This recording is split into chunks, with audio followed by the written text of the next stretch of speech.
With the advent of AI, critics are quick to announce the death of cinema. In fact, over and over again for the last 100 years, new technologies have reared their head and serious, intelligent people have declared the whole medium of cinema done for, dead, kaput. First it was sound, then television, home video, streaming, COVID, AI. Every time the obituaries get written and every time cinema refuses to die. But here's what I found. The people writing those obituaries usually aren't wrong about something. They see something real happening. Something is dying. It's just not always cinema. This is the first in a 6-part series I'm calling, Is Cinema Dead Yet? We're going to take a look at 6 major technological advancements that prompted people to declare the end of cinema. But as we all know, cinema is a resilient beast. Hey, I'm Mike. I studied film, I work in TV, and if you love movies as much as I do, hit that subscribe button and get notified when new content's posted. October 6th, 1927, the Warner Brothers screening room in New York City. The lights go down, and for the first time in the history of motion pictures, an actor on a silver screen opens their mouth and speaks.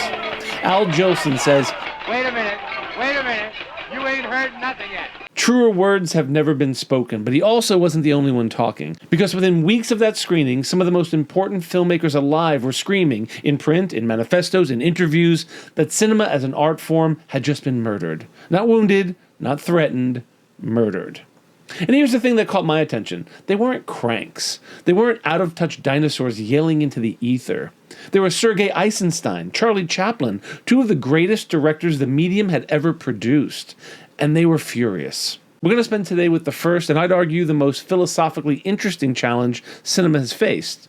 The one that starts with the Soviet Manifesto, runs through Buster Keaton's adaptation of the new medium, and ends with the man who hated sound more than anyone alive, making the most powerful argument for it that has ever been committed to film. Let's do it.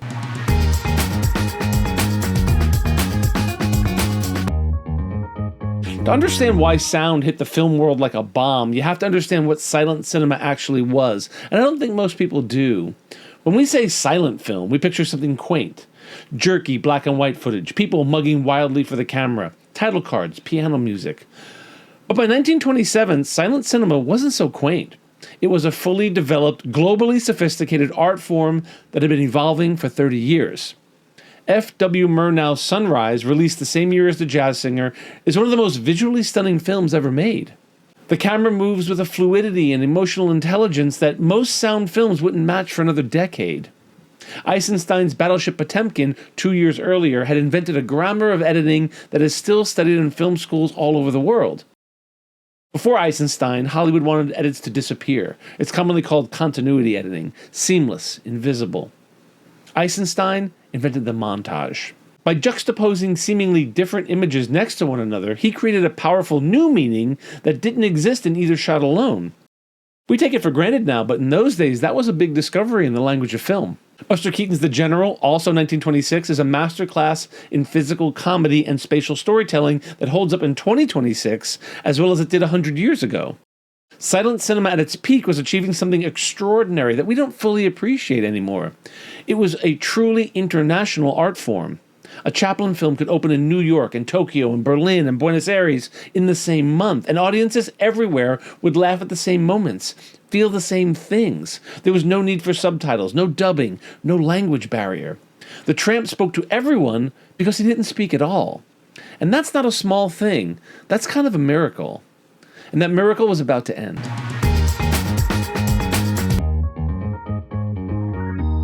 One year after The Jazz Singer, 3 of the most important filmmakers in the world, Sergei Eisenstein, Vyacheslav Pudovkin, and Grigory Alexandrov, published a formal written statement about sound cinema. Now, Eisenstein you probably know. Battleship Potemkin, the Odessa Steps sequence, classic. He's one of the founding fathers of film as an art form. Grigory Alexandrov worked very closely with Eisenstein, co-directing October and The General Line. Pudovkin literally wrote the book on filmmaking. His books Film Technique in 1929 and Film Acting in 1933 became enormously influential to generations of filmmakers, including Alfred Hitchcock. These weren't minor voices. This was the intellectual center of world cinema putting their names on a document. And what did that document say? It said they were afraid. Not afraid of sound entirely. They were careful about that. They acknowledged that sound was coming, that it was technically remarkable, and that they indeed saw potential in it. But they were terrified of how it was going to be used. Sound familiar? It's the same conversation we're having with the burgeoning AI technology now.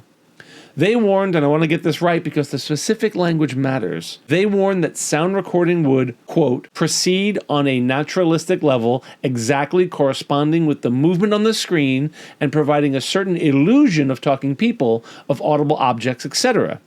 In other words, they feared that filmmakers would use the sound the lazy way, point a microphone at an actor, let them talk, call it cinema. And if you've seen any of the early talkies, the ones made in 1928 and 29, right at the transition, you know that they were right to be afraid. Those films are often painful to watch. The cameras had to be locked inside soundproof glass booths because their motors were too loud for the microphones. So all the movement, the expressive camera work that the silent cinema had developed over 30 years, gone overnight. You get static shots, stagey dialogue, actors standing in front of microphones, essentially performing radio plays. The Soviet directors saw this coming. They wanted what they called a contrapuntal use of sound. Contrapuntal is a musical term defined as a piece of music that is composed of two or more independent, harmonically related melodies played or sung simultaneously. But they were using the term to characterize the visual and the auditory, where what you hear and what you see are in tension, creating meaning through the collision. It's exactly what Eisenstein had done previously with images, juxtaposing two different visuals to create a third, independent idea. He felt the same way about the inclusion of audio.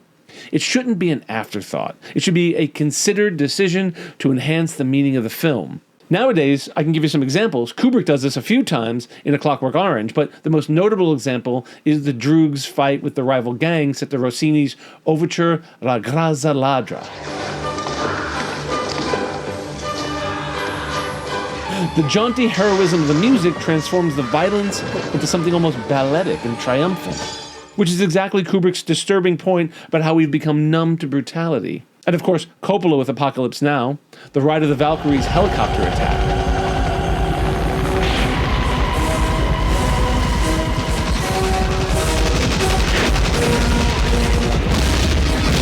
Wagner was literally composed to evoke a heroic, mythic war.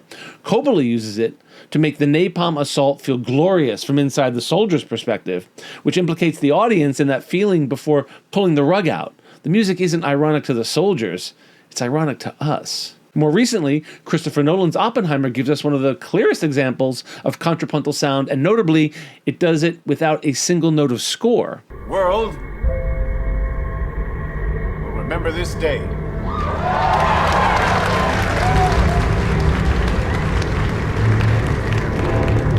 After the bombs fall on Hiroshima and Nagasaki, Oppenheimer walks into a packed auditorium at Los Alamos to deliver a victory speech. The room is stomping its feet, screaming, clapping, pure, unfiltered American triumph. Sound designer Richard King built the sequence to feel as sonically massive as the detonation itself, all coming from the crowd with no music underneath it. But as Oppenheimer speaks, his guilt starts breaking through. He begins seeing flashes of what he's actually unleashed. A young woman's skin dissolving into light, a couple locked in what looks like an embrace but reads as agony, and the sound design refuses to let up on the celebration. The cheering and stomping feet building underneath, these horrifying images getting louder, more deafening, more celebratory, until Nolan suddenly cuts it into near silence, leaving Oppenheimer alone with his own unraveling. That's contrapuntal sound doing exactly what Eisenstein, Podovkin, and Alexandrov argued for back in 1928. Sound and image in open conflict rather than agreement. The triumphant noise doesn't comment on the horror, it actively contradicts it, and that contradiction is the entire point. But that's not what audiences were getting in 1928. The manifesto ends with a warning that I want you to hold in your mind for the rest of this video because it's the one prediction that actually came true. They warned that talkies would end the international nature of cinema, that film would become imprisoned within national markets. And they were right. Soviet silent films, Battleship Potemkin, Man with a Movie Camera, Mother, were internationally celebrated, screened around the world, genuinely influential on cinema as a global practice. Soviet talkies, they almost vanished outside of their home country overnight. The language barrier that silent cinema had dissolved came back the moment actors started speaking. Film historians have described it as a shift from an internationalist cinema to a domestic mass medium. Eisenstein and his comrades saw it coming, and on that specific point, they were exactly right. He was just wrong about whether cinema would survive it. Now I want to talk to you about Charlie Chaplin, because Chaplin's relationship to sound is one of the most interesting stories in film history, and it's more complicated than the version usually told. The version usually told is Chaplin hated talkies, resisted them stubbornly, made a couple of holdout silence, eventually gave in, end of story. But if you actually follow it year by year, the interviews, the films he made, the films he didn't make, it's not a story of stubbornness. It's a story of someone grappling in real time and in public with what it means when the art form you've mastered gets pulled out from under you. In 1927, Charlie Chaplin was probably the most famous human being on the planet.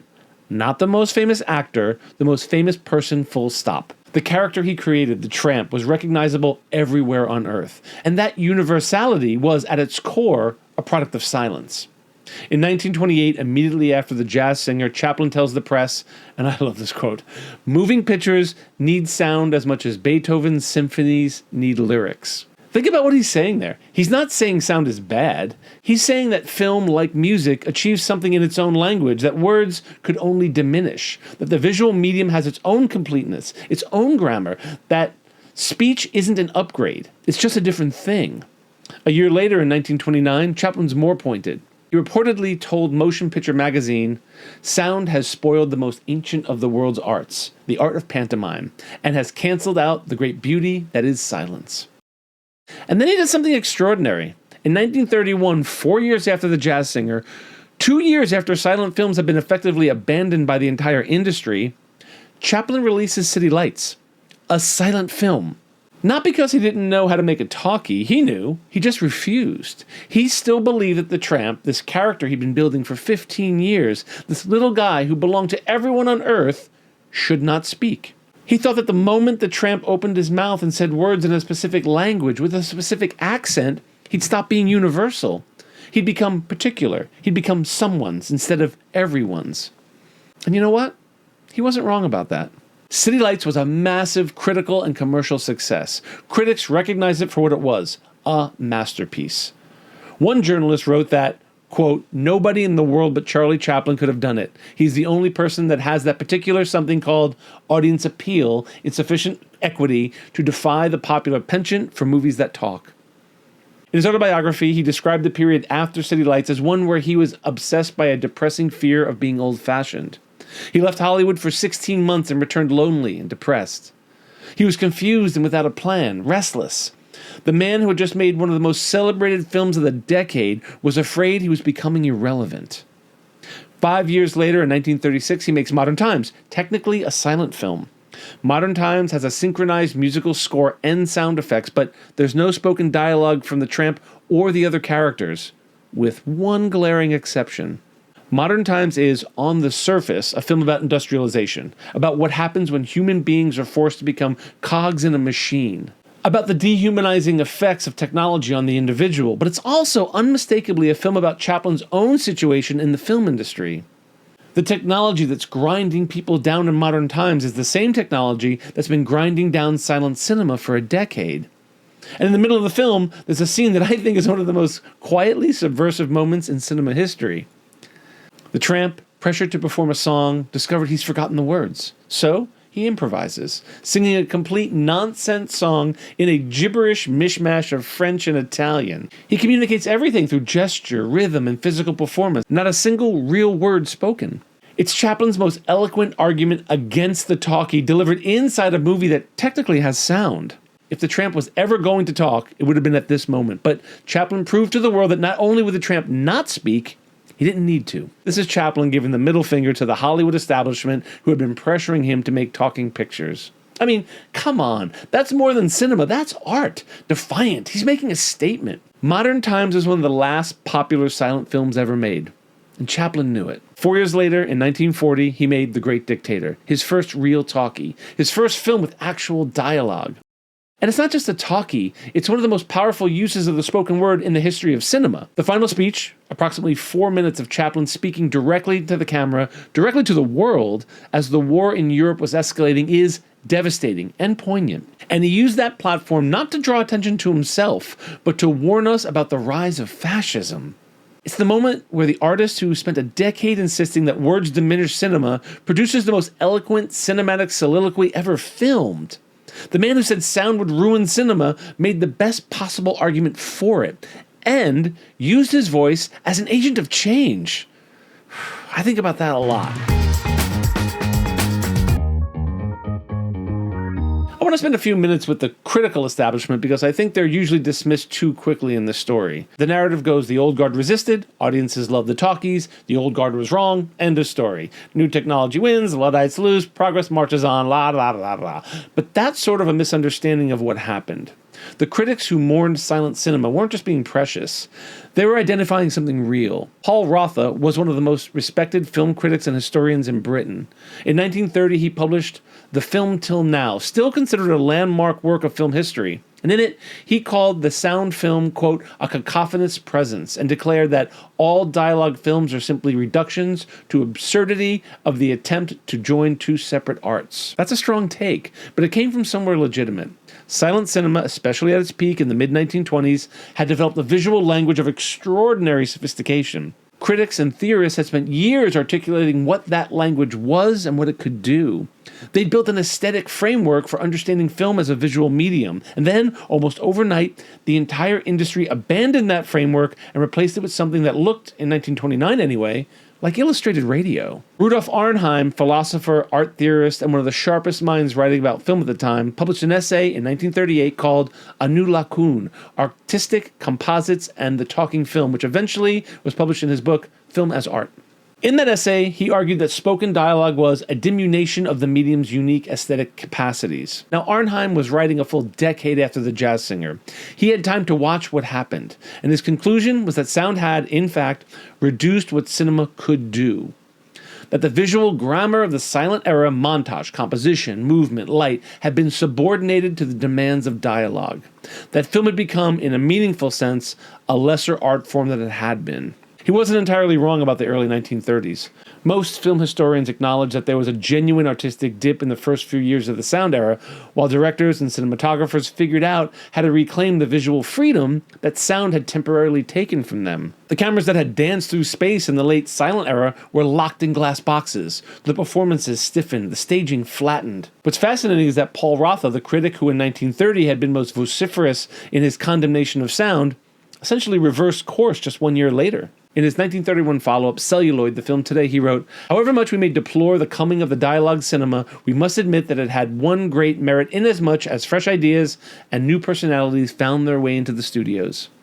It was as if a stimulating wind blew through the exhausted, leaden atmosphere of the film factories. And then, this is the line that really gets me. He admits that, quote, the silent cinema was losing its public during the year before the talkies even arrived, blaming this on the monotony of the star system and the standardization of product. In other words, silent cinema was already in trouble. The talkies didn't kill a thriving art form. They arrived at the moment a thriving art form was starting to calcify. And the disruption, as chaotic and ugly as it was in the short term, blew fresh air into a room that was getting stale. Next, I want to talk about Buster Keaton, because Keaton's story does something important. It complicates the easy, happy ending. The easy version of the story goes, sound arrived, cinema panicked, cinema adapted, cinema survived. Everybody wins, roll credits, yay! But Buster Keaton doesn't fit that story, and he deserves better than being a footnote. If you want to understand what silent cinema was capable of, watch Buster Keaton. Roger Ebert, who spent his career watching more films than almost anyone alive, called Keaton arguably the greatest actor-director in the history of the movies for what he produced between 1920 and 1929. The General, Sherlock Jr., The Navigator, Steamboat Bill Jr., film after film of breathtaking physical invention, genuine emotional intelligence, and a camera sensibility so modern it looked like it could have been made in the last decade. He performed his own stunts, genuinely dangerous, genuinely life-threatening stunts, because he understood that the audience had to believe the body on screen was real. And then sound came in, and Buster Keaton's career collapsed. But here's the part of the story that most people get wrong. It wasn't the microphone that broke him. Keaton liked sound. He was genuinely enthusiastic about the new technology. He wanted to figure out how to use it. His voice was fine. He could speak on camera without any of the technical difficulties that derailed other silent stars. What broke him was a decision he made in 1928, a business decision that he would later call the biggest mistake of his life. He signed with MGM. And MGM didn't want Buster Keaton the filmmaker. They wanted Buster Keaton the star, the commodity.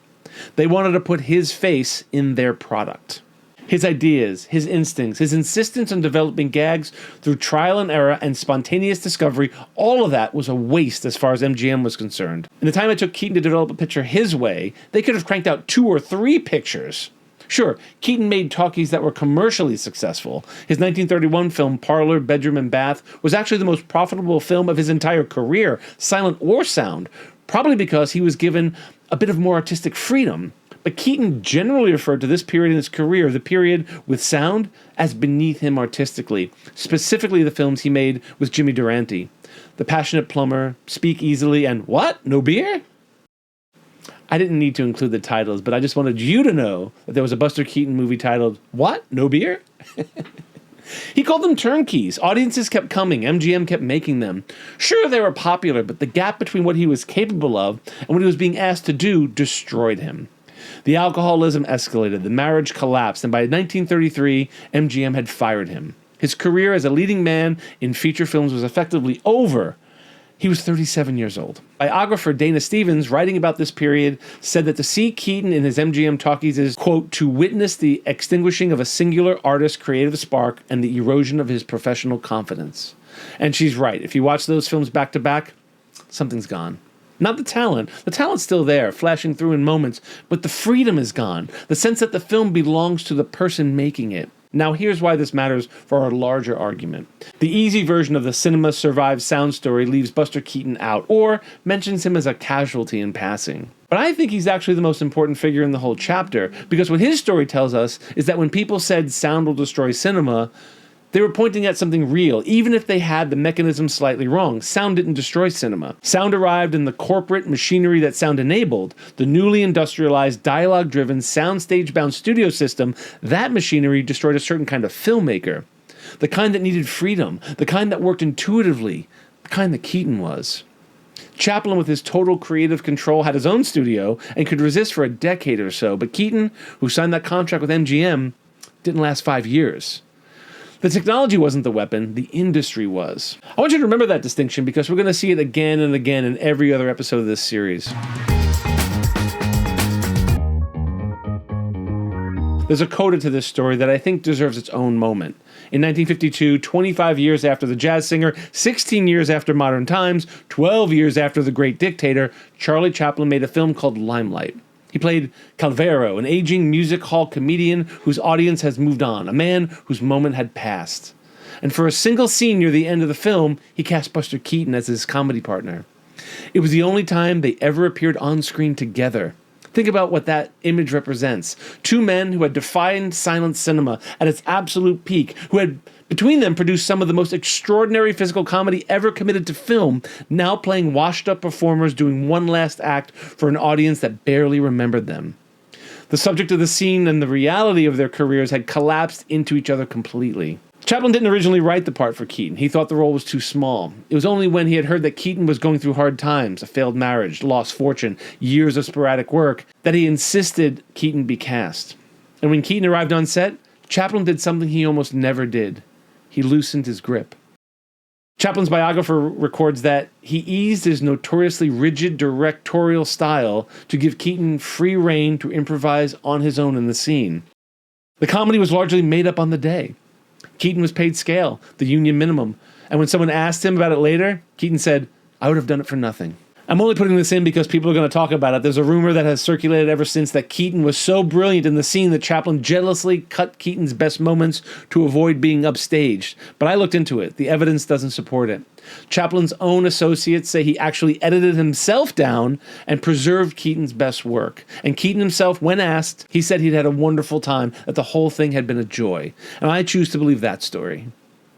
What neither of them could have fully known in 1952 was that Limelight would barely be seen in America for another 20 years. Chaplin's alleged communist sympathies made the film radioactive. It was boycotted, pulled from wide release, and commercially dead on arrival in the country where both men had become icons. The film about performers who couldn't get an audience, couldn't get an American audience.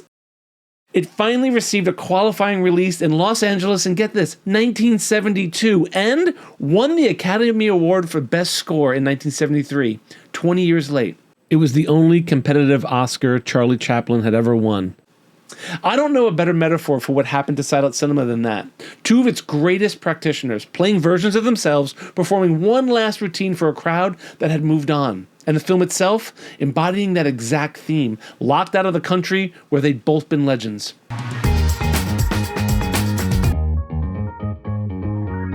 So let's take stock. What actually happened when sound arrived? What died? The universal visual language of silent cinema, the thing that let a Chaplin film play identically in New York and Tokyo, yeah, that died.